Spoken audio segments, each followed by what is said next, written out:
Hello friends, आज हम बात करेंगे one of the most important topic that is collegium system.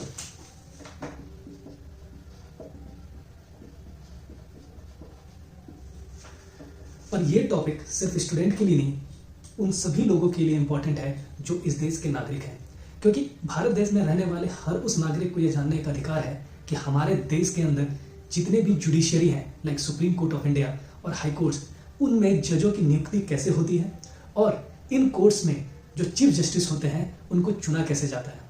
इस चीज को समझेंगे आज विस्तार से हम इस वीडियो में। बट उस चीज को समझने से पहले सबसे पहले हमें यह समझना होगा कि हमारे देश का जुडिशियल सिस्टम एग्जैक्टली है कैसा। देखिए, हमारे देश की कॉन्स्टिट्यूशन ने, संविधान ने एक इंटीग्रेटेड जुडिशियल सिस्टम की स्थापना की है,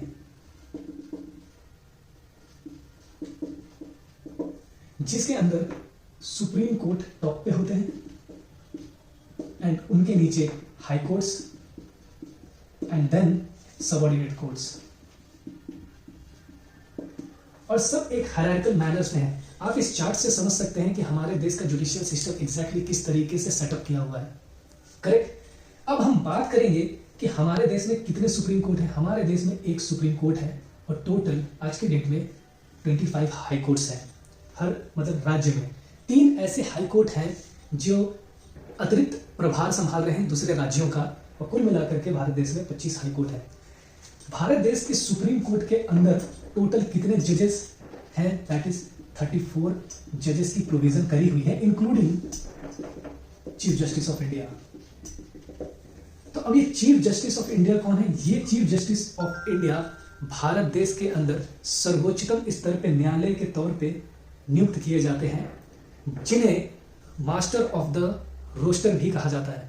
दैट मीन्स जितने भी सुप्रीम कोर्ट के अंदर बेंच गठित किए जाएंगे, वो कॉन्स्टिट्यूशनल बेंच हो या किसी भी तरीके की बेंच हो, उनका डिसीजन सीजीआई लेंगे। और इस साल सुप्रीम कोर्ट के अंदर 2 सीजीआई देखने को मिले हैं नए। भारत देश के अंदर 49 सीजीआई बने थे यूयू ललित, जिनका टर्म मात्र 74 डेज का था। करेक्ट। अब 50th सीजीआई भारत देश को मिल गए हैं, दैट इज डीवाई चंद्रचूड़ के रूप में, और इनकी नियुक्ति हुई है 10 नवंबर 2022। यहां पे समझने वाली चीज क्या है कि इनका कार्यकाल बहुत ही कम दिनों का था और इनका कार्यकाल 2 साल से ज्यादा टाइम का है। यूयू ललित के बारे में मैं आपको थोड़ा सा इंफॉर्मेशन दे देता हूं। यूयू ललित सीजीआई बनने वाले, भारत देश के सीजीआई बनने वाले सेकंड ऐसे सीजीआई हैं जो अपलिफ्ट हुए हैं, हु अपलिफ्टेड फ्रॉम बार। मतलब पहले ये लॉयर हुआ करते थे और लॉयर से ही ये सुप्रीम कोर्ट के अंदर अपलिफ्ट होकर के आए एज ए सुप्रीम कोर्ट जज, जो बाद में चल करके चीफ जस्टिस ऑफ इंडिया बने। करेक्ट। और पहले ऐसे कौन थे? That is SM Sikri. ये ऐसे सीजीआई बने जो पहले एक लॉयर हुआ करते थे, जो बाद में चल करके सीजीआई बने। ये सेकंड सीजीआई थे। नाउ डीवाई चंद्रचूड़ के बारे में अगर हम बात करें तो इनके पिताजी भी सीजीआई रह चुके हैं, और ये इनके पिताजी दैट इज वाई चंद्रचूड़ और डीवाई चंद्रचूड़, ये दोनों ऐसे फादर सन की डियो है, जो कोई ऐसे पिता और पुत्र हैं जो जुडिशियरी के अंदर चीफ जस्टिस ऑफ इंडिया बने हैं पहली बार। करेक्ट। अब हम इस पर्टिकुलर सेक्शन में ये समझने की कोशिश करेंगे आखिर सीजीआई चुने गए 49 एंड 50, तो ये सीजीआई या चीफ जस्टिस ऑफ इंडिया चुने कैसे जाते हैं। करेक्ट। देखिए, इसकी भी अपनी एक लंबी इतिहास है, उसको भी समझना जरूरी है।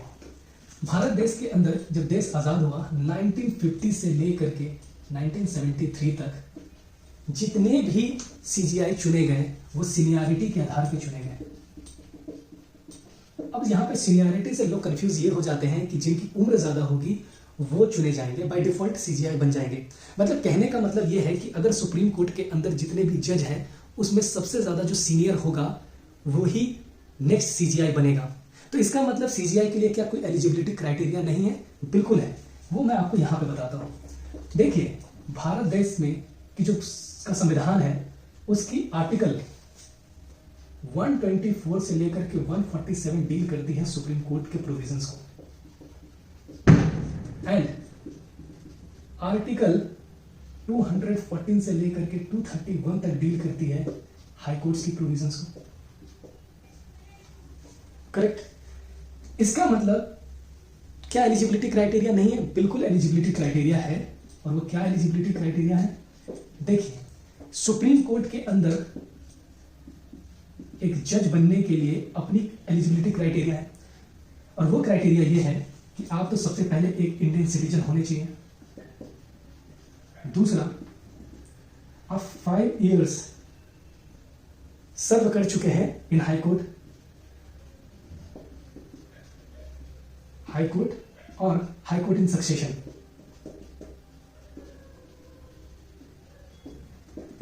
या फिर आप 10 इयर्स तक एक लॉयर रह चुके हैं, सर्व एज ए लॉयर, और इन सक्सेशन किसी भी हाई कोर्ट में। करेक्ट। या फिर प्रेसिडेंट की नजर में आप एक एमिनेंट ज्यूरिस्ट हैं। अब सुप्रीम कोर्ट के जो जज होते हैं उनका टेन्योर कितना होता है? 65 इयर्स के लिए, और 65 इयर्स के बाद उन्हें रिटायर होना होता है। और हाई कोर्ट के जज के लिए सेम टेन्योर कितने सालों के लिए होता है? 62 इयर्स का होता है, और उनके बाद उनको रिटायर होना पड़ता है। इसका मतलब क्या है कि अगर सुप्रीम कोर्ट के अंदर जितने भी जज हैं, उन जजों में से जिनकी उम्र 65 इयर्स से ऊपर होगी वो रिटायर कर जाएंगे, और अगर वो सीजीआई हैं तो उन्हें भी अपनी 65 इयर्स आते आते उनको भी रिटायरमेंट लेनी पड़ेगी। इसका मतलब यह है कि जैसे 65 इयर्स की एज आती है तो सुप्रीम कोर्ट के सीजीआई को रिटायर होना पड़ता है, और सेम टाइम पे उनको जाते जाते नेक्स्ट सीजीआई के लिए रिकमेंडेशन देना पड़ता है। तो बाय डिफॉल्ट 1950 से लेकर के 1973 तक सीजीआई कौन होते थे? जो उस कोर्ट के अंदर सबसे सीनियर होंगे। अब सीनियर का मतलब ये नहीं कि एज में ज्यादा होंगे, सीनियर का मतलब ये होता है कि जो ज्यादा टाइम तक सुप्रीम कोर्ट के अंदर जज थे, those who served more in supreme court. ये होती है सीनियरिटी का मतलब कि आप सुप्रीम कोर्ट के अंदर जब आए, आपका कार्यकाल जिसका सबसे ज्यादा होगा वही सीनियर होगा, ना कि जिनका एज ज्यादा होगा। तो प्रोसीजर कुछ इस तरीके से था। 1950 से लेकर 1970 तक सीनियरिटी के आधार पर जो भी सीनियर होते थे वो बाय डिफॉल्ट सीजीआई बन जाते थे। करेक्ट। और सीजीआई कौन अपॉइंट करता है? सीजीआई अपॉइंट किया जाता है प्रेसिडेंट के द्वारा। करेक्ट। ठीक है। लेकिन ये पहली बार ये सिस्टम चेंज हो गया। अब देखिए, यहां पे एक नोट करने वाली बात यह है कि 1970 तक ये सीनियरिटी का प्रोविजन सीजीआई बनने के लिए क्या हमारे देश के कॉन्स्टिट्यूशन में मेंशन किया हुआ है? नहीं। कॉन्स्टिट्यूशन के आर्टिकल 124 एंड 217 ये सुप्रीम कोर्ट के लिए और ये हाई कोर्ट के लिए। इसकी जो प्रोविजन है 124(1) वो बस इतना कहती है कि इंडिया के पास एक सुप्रीम कोर्ट होना चाहिए जिसे लीड कौन कर रहे होंगे? सीजीआई। बस इतनी सी बात करी गई है, इससे ज्यादा कोई बात नहीं करी गई। तो वो अपॉइंट कैसे होंगे? अपॉइंटमेंट का कोई भी प्रावधान भारत देश के संविधान के अंदर नहीं है। तो जब संविधान के अंदर कोई प्रोविजन नहीं है तो एक कन्वेंशन बन गया। किसकी? सीनियरिटी की कन्वेंशन। अब कन्वेंशन का मतलब होता है परंपरा। एक परंपरा को अडॉप्ट कर लिया गया कि सीनियरिटी के बेस पे जो सबसे ज्यादा सीनियर जज होंगे सुप्रीम कोर्ट के अंदर उनको नेक्स्ट सीजीआई अपॉइंट कर दिया जाएगा प्रेसिडेंट के द्वारा। तो कोई कॉन्स्टिट्यूशन में प्रोविजन नहीं है, और जब प्रोविजन नहीं है तो यहीं पे सुप्रीम कोर्ट और गवर्नमेंट में हमेशा टसल बना रहा। करेक्ट। और यही टसल आपको देखने को मिला 1973 के टाइम पे, जब पहली बार A.N. रॉय को अपॉइंट कर दिया गया सीजीआई बाय सुपरसीडिंग। सुपरसीडिंग का मतलब क्या होता है? बाईपास करके, क्योंकि इनसे भी सीनियरिटी के टर्म में 3 ऐसे जज थे जो सीनियर थे, मगर उनको बाईपास करके A.N. रॉय को सीजीआई नियुक्त कर दिया गया प्रेसिडेंट के ऑर्डर पे। ठीक है। और वो कौन से 3 जज थे? That is J.M. सेलाथ, K.S. Hegde, A.N. Grover. और जैसे इनको A.N. रॉय को सीजीआई नियुक्त किया गया, ये तीनों रिजाइन कर दिए सुप्रीम कोर्ट के जज से। सेम प्रॉब्लम एक बार और अराइज हुई 1977 में, जब M.U. बेग को अपॉइंट कर दिया गया CGI bye superseding H.R. Khanna. इसलिए H.R. खन्ना ने भी रिजाइन कर दिया। और ये 2 टाइम भारत देश के इतिहास के अंदर ऐसा था जो उस कन्वेंशन का फॉलो नहीं हुआ था। और यहाँ पे कहीं ना कहीं आपको टसल दिखता है। और ये दोनों जो अपॉइंटमेंट हुई थी गवर्नमेंट के द्वारा, क्योंकि प्रेसिडेंट हमेशा काउंसिल ऑफ मिनिस्टर के रिकमेंडेशन पे ही काम करती है, इसलिए ये पहली बार ऐसा देखने को मिला था। और ये इसलिए भी हुआ था क्योंकि ये तीनों जज केशवानंद भारती केस 1973 के अंदर आप जानते हैं कि जिसमें से निकल करके आया doctrine of the basic structure of constitution, ये तीनों उस बेंच में थे मेजोरिटी में जिन्होंने केशवानंद भारती केस के समर्थन में या डॉक्ट्रिन का प्रपोजल दिया था। तो गवर्नमेंट इसलिए इनको बाईपास करके अपने फेवरेट कैंडिडेट को सीजीआई बना देती है। सेम चीज यहाँ पे होता है, जहाँ पे एडीएम जबलपुर का केस था, वहां पे भी गवर्नमेंट के अगेंस्ट जब केस इन्होंने दिया था खन्ना, इसीलिए इनको सुपरसीड करके अपने फेवरेट एमए बेग को इंदिरा गांधी की गवर्नमेंट ने उस टाइम पे ये अपॉइंटमेंट कर दिया गया। लेकिन 1977 के बाद आज तक कोई ऐसा इंसिडेंट आपको देखने को नहीं मिलेगा जहां पे ये सीनियरिटी का चीज का वायलेशन किया गया है, करेक्ट। और ये ऐसा नहीं है कि कोई भी गवर्नमेंट इस चीज को वायलेट नहीं कर सकती थी, लेकिन कुछ गाइडलाइन बनाए गए सुप्रीम कोर्ट के द्वारा, जिससे सीनियरिटी के आधार पे जो सबसे सीनियर होगा वो बाय डिफॉल्ट सीजीआई बनेगा। यहाँ पे कोई चॉइस नहीं है किसी के पास, करेक्ट। और ये चीजें कहां से निकल करके आई, जो first, second, third and fourth जजेस की केसेस हैं, उनके बारे में भी हम बात करेंगे अभी, करेक्ट, ठीक है।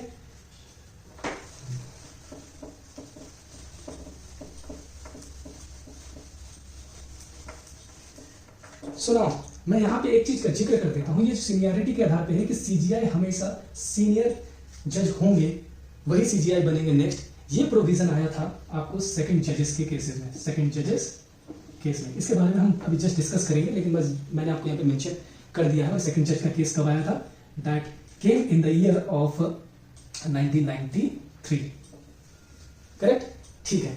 अब देखिए एग्जैक्टली सीजीआई को चुना कैसे जाता है, ये भी अपने आप में एक क्वेश्चन है। देखिए सीजीआई को चुनने का तरीका ये है, जो आउटगोइंग सीजीआई होते हैं, जो जा रहे हैं, फॉर एग्जांपल अभी यू ललित जा रहे थे, तो ये गवर्नमेंट क्या करती है, लॉ मिनिस्टर इनसे अपने नेक्स्ट सक्सेसर का डिमांड करते हैं कि कौन होंगे नेक्स्ट सक्सेसर, उनका नाम आप प्रपोज करें।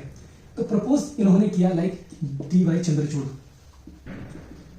करेक्ट। अब जब ये रिकमेंडेशन देते हैं तो ये रिकमेंडेशन कहां पे जाएगा, ये जाता है लॉ मिनिस्टर के पास। लॉ मिनिस्टर इन्हें पीएम को फॉरवर्ड करते हैं एंड देन फिर पीएम प्रेसिडेंट को, और प्रेसिडेंट को इनको अपॉइंट करना पड़ता है। कोई इफ बट की जगह नहीं है। और ये चीज कहां डिसाइड किया गया था, सेकंड जज केस में, क्लियर, ओके। अब आते हैं हम जजेस केस, जहां से सुप्रीम कोर्ट के अंदर सीजीआई का प्रोविजन तो निकला ही, बट मेन जो ये जजेस के केसेस से निकल करके जो चीज आई है, जो डॉक्ट्रिन आई है, वो आई है सुप्रीम कोर्ट और हाई कोर्ट के अंदर जजों की नियुक्ति के लिए। मेनली सीजीआई का जो टॉपिक है वो मैंने क्लियर कर लिया कि भारत देश के अंदर सीजीआई चुने कैसे जाते, और सेम प्रोसीजर फॉलो किया जाता है हाई कोर्ट के भी केसेस में। लेकिन वहां पे थोड़ा सा डिफरेंस है, क्योंकि वहां पे सीनियरिटी के आधार पे नहीं होता है चीफ जस्टिस का सिलेक्शन, वो होता है हमारे कोलेजियम सिस्टम से। और आज का जो टॉपिक है कोलेजियम सिस्टम, अब हम बात करेंगे इस पर्टिकुलर टॉपिक पे कि कोलेजियम सिस्टम होता क्या है। देखिए कोलेजियम सिस्टम एक अपने आप में यूनिक तरीका है, जिसके आधार पे सुप्रीम कोर्ट के अंदर जजों को नियुक्त किया जाता है। दूसरा, हाई कोर्ट में जजों का ट्रांसफर किया जाता है, और हाई कोर्ट के चीफ जस्टिस को चुना जाता है। ये तीनों चीजें करने के लिए जो एक सिस्टम बनाई गई है, उसी सिस्टम को हम क्या कहते हैं, कोलेजियम सिस्टम। अब देखिए कोलेजियम सिस्टम एग्जैक्टली ये सिस्टम राइज कहां से हुआ, ये बन करके कहां से आया, इसके पीछे भी एक इतिहास है कि 1950 से लेकर के 1900 जब तक ये सिस्टम नहीं अराइज हुआ था, तब तक एग्जैक्टली क्या प्रोसीजर था, तो वो हम बात करेंगे जजेस के केसेस में। देखिए सबसे पहला फर्स्ट जज केस कब आया, 1981 में। ये केस था SP Gupta versus union of India. अब इससे पहले जितने भी सुप्रीम कोर्ट, हाई कोर्ट के अंदर जजों की नियुक्ति होती थी, वो इस तरीके से होती थी कि सीजीआई रिकमेंड कर देते थे गवर्नमेंट को, फिर गवर्नमेंट डिसीजन लेती थी कि किनको जज के रूप में चुनना है या नहीं चुनना है। ये नॉर्मल प्रोसीजर चलता रहता था। अब यहाँ पे जो डिवाइड करी गई है फर्स्ट जज केस में, ये बात कहा गया कि जो कॉन्स्टिट्यूशन में प्रोविजन है हाई कोर्ट और सुप्रीम कोर्ट के अंदर जजों को नियुक्त करने का, वहां पे एक वर्ड आया कंसल्टेशन विथ सीजीआई, कि गवर्नमेंट कंसल्ट करेगी किससे, सीजीआई से, करेक्ट। तो एसपी गुप्ता में ये कहा गया कि कंसल्टेशन का मतलब कंकरेंस नहीं है। कंकरेंस का मतलब होता है आपसी सहमति, और कंसल्टेशन का मतलब है कि हमने कंसल्ट किया। तो गवर्नमेंट क्या करेगी, सीजीआई से कंसल्ट करेगी, उसके बाद वो बाउंड नहीं है कि जो भी उन्होंने रिकमेंड करा है, सीजीआई ने रिकमेंड किया, मुख्य न्यायाधीश ने रिकमेंड किया, वो गवर्नमेंट फॉलो करे, ऐसा जरूरी नहीं है। तो इसी केस में ये बताने की कोशिश करी गई कि यहाँ पे कंकरेंस नहीं है, आपसी सामंजस्य बैठा करके जजों को चुनने का काम नहीं है। Government chief justice of India से सजेशन मांगेगी, ये कंसल्टेशन के रूप में अपना सजेशन देंगे, गवर्नमेंट को फॉलो करना है तो करेंगे, नहीं करना है तो वो नहीं करेंगे। सिंपल सी बात है, कोई झमेला नहीं, ठीक है। तो इसका मतलब यहां से क्लियर हो गया। अब सेम चीज निकल करके आई सेकंड जज के केस में, फिर से टशन था सेकंड जजेस केस, और इस केस का नाम ये आया 1993 में। यह केस था supreme court advocate on record association versus union of India, case 1993। और इस केस में सेकंड जज केस वेरी वेरी इंपॉर्टेंट, यहां से दो बातें निकल करके आई। यहां पे ये कहा गया कि कंसल्टेशन का मतलब कंसल्टेशन नहीं, कंसल्टेशन का मतलब कंकरेंस है। पहली बात मतलब कि गवर्नमेंट और चीफ जस्टिस ऑफ इंडिया दोनों आपस में सामंजस्य बिठा करके ही डिसीजन लेंगे कि सुप्रीम कोर्ट और हाई कोर्ट के अंदर कि किस जज की नियुक्ति करी जाएगी, कंकरेंस। बट यहां पे भी ये कहा गया कि कंकरेंस सिर्फ चीफ जस्टिस ऑफ इंडिया से नहीं लिया जाएगा, यहां पे एक डिवाइस हुई सिस्टम, कोलेजियम सिस्टम। अगर आपके एग्जाम में कभी भी क्वेश्चन आता है कि कोलेजियम सिस्टम कहां से आया है, तो आप बोलेंगे सेकंड जज केस, दैट इज 1993 से। इसका मतलब क्या है कि CJI and two other senior जज of supreme court and high court, मतलब हाई कोर्ट की जो कोलेजियम होगी वो अलग होगी, मैं अभी बात करूंगा अभी इस पे। हाई कोर्ट का जो कोलेजियम होगा वो अलग होगा, और सुप्रीम कोर्ट का जो कोलेजियम होगा वो अलग होगा। दोनों के कोलेजियम में चीफ जस्टिस होंगे और 2 सीनियर मोस्ट जज होंगे, और गवर्नमेंट को इनसे कंसल्ट करना है इस पूरी कोलेजियम से, और जो कोलेजियम डिसाइड करेगी गवर्नमेंट को वो मानना पड़ेगा। एक बार वो भेज सकते हैं कि रिकंसिडरेशन के लिए, लेकिन अगर दूसरी बार भी ये कोलेजियम ने जिस नाम के लिए भेज दिया कि उन्हें एलिवेट करना है सुप्रीम कोर्ट के अंदर या हाई कोर्ट के अंदर, तो गवर्नमेंट रिजेक्ट नहीं कर सकती है, गवर्नमेंट को ये चीज मानना पड़ेगा। और यहाँ पे जो सेकंड जज केस थी वो एक बहुत ही लार्जर बेंच थी, दैट इज 9 जजेस बेंच की कॉन्स्टिट्यूशनल बेंच थी, 9 जजेस की कॉन्स्टिट्यूशनल बेंच ने ये डिसाइड करा था, correct. That is very very important. तो यहाँ 2 बातें निकल करके आई, और यहाँ पे ये भी निकल करके आया था सेकंड, जो मैंने ऑलरेडी आपको बता दिया कि सेकंड जज केस में यही आया था कि चीफ जस्टिस ऑफ इंडिया जो सीनियर मोस्ट जज होंगे सीनियरिटी के आधार पे वही चुने जाएंगे। अब कभी कभी आपके मन में ये सवाल आता होगा कि सीनियरिटी कैसे डिसाइड किया जा सकता है। मान लेते हैं कि 2 जज सेम दिन सुप्रीम कोर्ट के अंदर आते हैं, तो इसका मतलब दोनों एलिजिबल कैंडिडेट हैं सीजीआई बनने के लिए। तो ऐसी सिचुएशन में ये देखा जाएगा कि किस जज ने हाई कोर्ट के अंदर ज्यादा समय बिताया है या ज्यादा सर्व करा है। तो जो ज्यादा सर्व करेगा वही सीनियर होगा। कभी क्लासेस ऐसे होते हैं लॉयर के केस में कि 2 लॉयर एक साथ ही आए हैं, एक लॉयर आया या एक बेंच से एक ही दिन आए हैं। तो ऐसे सिचुएशन में जो हाई कोर्ट के से आए हैं जज, उनको ज्यादा सीनियरिटी दिया जाएगा रादर देन जो लॉयर अपलिफ्ट होकर के सुप्रीम कोर्ट के अंदर जज आए हैं उनको सीजीआई के चुनने के टाइम पर। ये सीनियरिटी का फंडा जो है वो यहां से आपको क्लियर हो गया होगा, करेक्ट। ठीक है,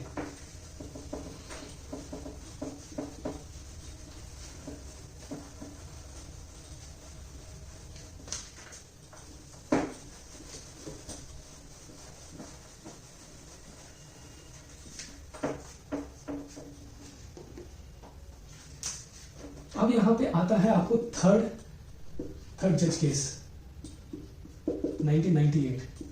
ये केस क्या था, ये केस का एग्जैक्ट नाम क्या है, supreme court advocate on record association versus union of India. इस केस में क्या हुआ कि जो कोलिजियम है उसको डाइवर्सिफाई किया गया। कोलिजियम अब सीजीआई के साथ 4 सीनियर मोस्ट जजेस होंगे। ये यहां पे चेंज हुआ। जो आज आप देखते हैं कि आज प्रेजेंट डे कोलिजियम की अगर हम बात करेंगे तो कोलिजियम में सीजीआई और 4 सीनियर मोस्ट जजेस होते हैं जो जिनके आपसी सहमति के साथ ही सुप्रीम कोर्ट के अंदर जजों को नियुक्त किया जाता है, पहली बात। दूसरी बात, हाई कोर्ट के चीफ जस्टिस को नियुक्त किया जाता है, दूसरी बात। और तीसरी बात, हाई कोर्ट से दूसरे हाई कोर्ट में जजों का ट्रांसफर होता है। अब सवाल ये आता है कि हाई कोर्ट के अंदर जो जज चुने जाते हैं उनको कौन चुनता है? उनको चुनती है हाई कोर्ट की कोलेजियम।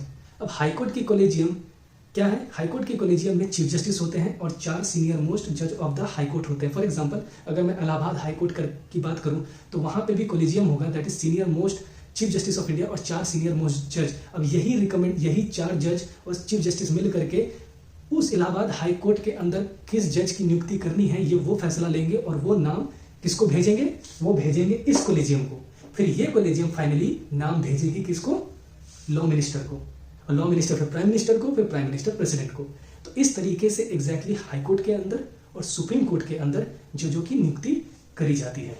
आई होप यहां पे आप क्लियर होंगे। अब एक केस और निकल करके आता है, दैट इज 4th जज केस। ये कब आया था? 2015 में। और इस केस का भी नाम क्या है? Supreme court advocate on record association versus union of India. अब इस केस में क्या हुआ? इस केस में NJAC and 99th constitutional amendment act को नल एंड वॉइड क्लियर किया गया। अब इसका मतलब क्या है कि ये दोनों चीजें हैं क्या? देखिए, इसका मतलब है नेशनल जुडिशियल अपॉइंटमेंट कमीशन, जो basically national judicial appointment commission act 2014 के अंदर आया था, और यह 99th कॉन्स्टिट्यूशनल अमेंडमेंट एक्ट ला करके एक चेंज करने की कोशिश करी गई थी कोलेजियम सिस्टम से।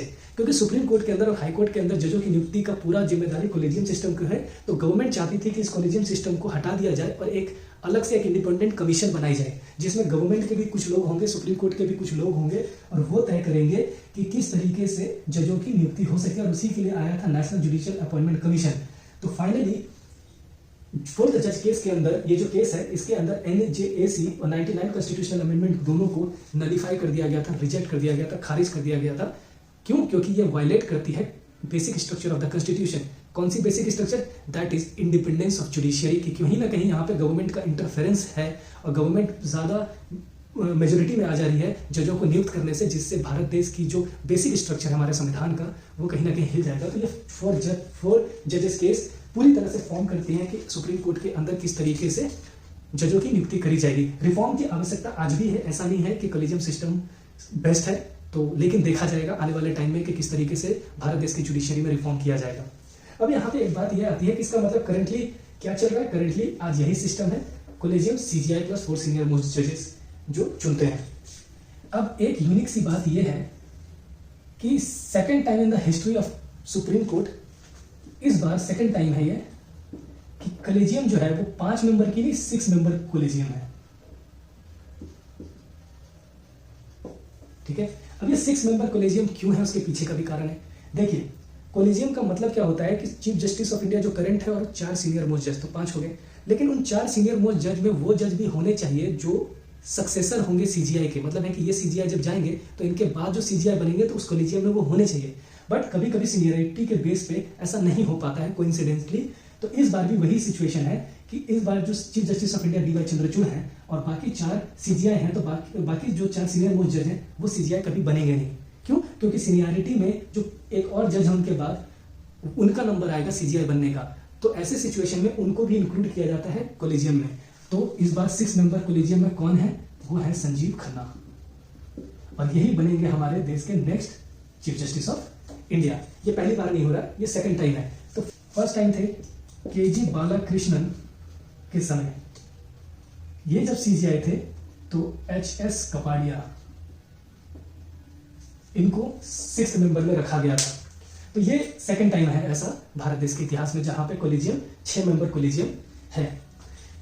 आई होप आपको ये वीडियो पूरी तरह से समझ में आया होगा और कॉलेजियम सिस्टम एग्जैक्टली वर्क कैसे करती है, इनका फंक्शन क्या होता है, ये सब चीज आपको आज बहुत आसान शब्दों में क्लैरिटी के साथ पता चला होगा। अगर आपको ये वीडियो इन्फॉर्मेटिव लगा है तो आप अपने दोस्तों के साथ भी शेयर करें और चैनल को सब्सक्राइब करें इसी तरीके के इन्फॉर्मेटिव वीडियोस के लिए। मिलते हैं नेक्स्ट वीडियो में, तब तक के लिए जय हिंद।